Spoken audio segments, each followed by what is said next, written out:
Hi, I'm Candace Cameron with Colorado Fast Pitch Academy. Today I'm going to be talking about getting a college scholarship for softball. The first question that I get a lot is, isn't it difficult to get a college scholarship for softball? The thing about it is that I tell all of my students, as of right now, I still have a perfect record of being able to accomplish getting a scholarship for any student I've ever had that has expressed that they want to play softball in college. Going on 23 years now, and I still have a perfect record. So it can't be that difficult, or I don't think I'd be able to do it for so many people. Obviously, when it comes to getting a scholarship to play the sport that you love, there's so many different things that go into it. One of the first things you need to understand is that you can't be too specific. If you say, I want to go to Oklahoma State and get a full ride, then there are very few chances of that actually happening. The main reason being it doesn't even come down to your own kid's ability. It might simply just be that they may not need that person's position at that time. It is about timing, it is about location, it is about money, and it really does come down to finding the right fit for your kid. But if you're open-minded, then you definitely can make this happen. First thing you need to understand is that there are different levels of softball: D1, D2, D3. There's also NAIA, which is basically a different sanction than NCAA, and they have money too. There are schools all over the US that offer money to play softball. Even D3s technically will still try to help you out financially, even though they can't give you athletic money. You'd be amazed at how much more academic money or grants you get when all of a sudden you're going to play on their softball team. The first thing I normally recommend is for people to narrow down location.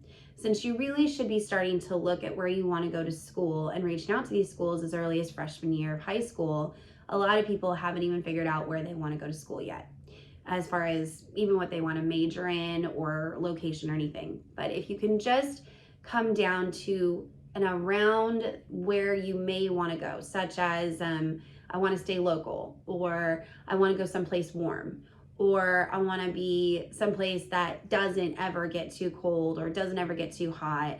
Those are definitely things that will help to narrow your search. Once you kind of have an idea about where you want to go, even if you don't exactly know what you want to major in, you may have an idea of the size of school that you're looking for. There are definitely websites that can help, that you can put in type of school, size of school, etc., and it will bring up a list of schools that offer softball and what their levels are and everything else that meet the requirements that you're trying to put in. I always recommend that you start by coming up with a list of 60 schools. That number seems to freak out a lot of my students, 60. So yes, 60 schools. This could be 15 D1s, 15 D2s, 15 D3s, and 15 NAIAs or JUCOs, or whatever level you think you might want to play at. Once you've devised a list of these schools, the next step is to reach out. These schools get emails every day from tons and tons of players interested in going to their school. The trick is to stand out. And one of the first things that makes you stand out is the fact that you get really, really annoying by reaching out to them a lot. The first thing is you need to learn about the school. These might be 60 schools that are around the area that you want to go, but now you need to know a little bit more about them. Go to their website, find out the coach's name, the team's mascot, size of school, some interesting facts about the school that maybe are the reasons why you might want to go there, location, or what they offer for your major, or something like that, something specific to the school. Then you want to make sure that you also get the coach's email address and phone number. A lot of the stuff can be found by going to the roster page on the website. Once you get all that information gathered, you make that list of your 60 schools and you put in all those important information: coach's name, coach's email, coach's phone number, mascot of the school, and what we call a fun fact of why you would want to possibly go to that school. Once you have that figured out, then it's about writing your first letter. The letter just tells a little bit about yourself. In the first paragraph, you should definitely get straight to the point. What graduation year, what position you play, what makes you special. For example, if you're a pitcher and you have 7-8 pitches and you throw over a certain mile per hour, all of those things are definitely worth noting, especially if you're, say, a left-handed pitcher. That's always good to note as well. You want to definitely make sure you address the coach by name and talk about the mascot in the very first opening paragraph, such as well as your fun fact.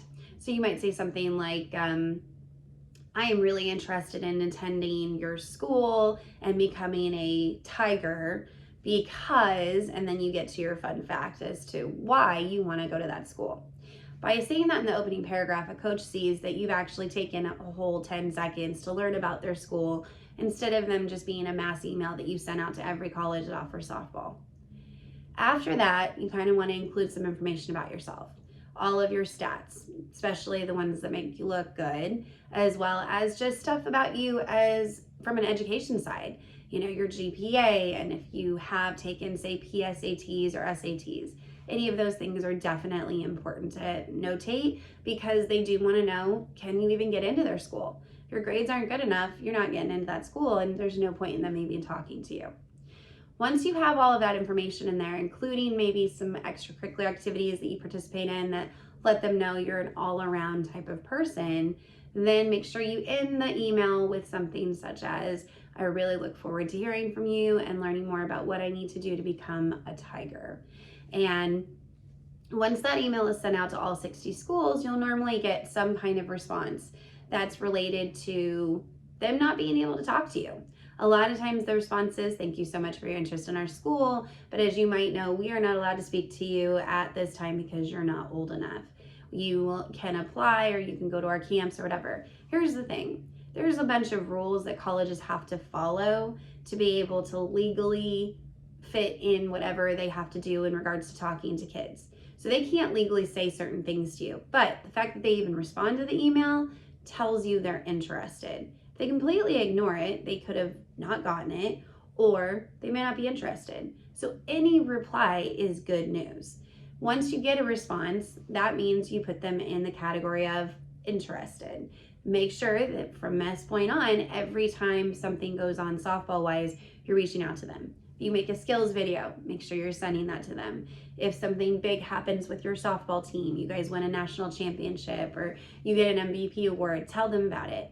You want to be sending them information on a regular basis so it looks like this is the school you want to go to, this specific school. Even though you might be reaching out to 60 different ones, they will feel important because they're hearing from you all the time about everything. And after the emails get started, that's where the phone number comes in.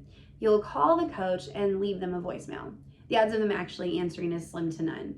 But what it comes down to is just getting in front of them. Make sure that they saw your email. Leave them a voicemail and tell them that you emailed them and you would really look forward to getting some kind of response.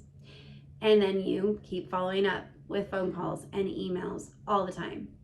As of date, I have yet to have a student that I wasn't able to get some kind of college softball scholarship for that expressed that they wanted to play softball in college. And considering I've been doing lessons for over 20 years, I think that's a pretty good record. At this point, it comes down to having a kid that's willing to put in the work to reach out to these schools. I've had all levels of players, from girls that easily can go D1 because they're just that good, to girls that decided they wanted to play softball in high school and had barely really even learned the sport, and now they want to play in college and they're not as far along as other people are, and they still got a scholarship because it comes down to finding the right fit. If you follow these kind of specific things, it's a great place to get you started. And once you get started on all of this stuff, you'll start to get responses from coaches all the time.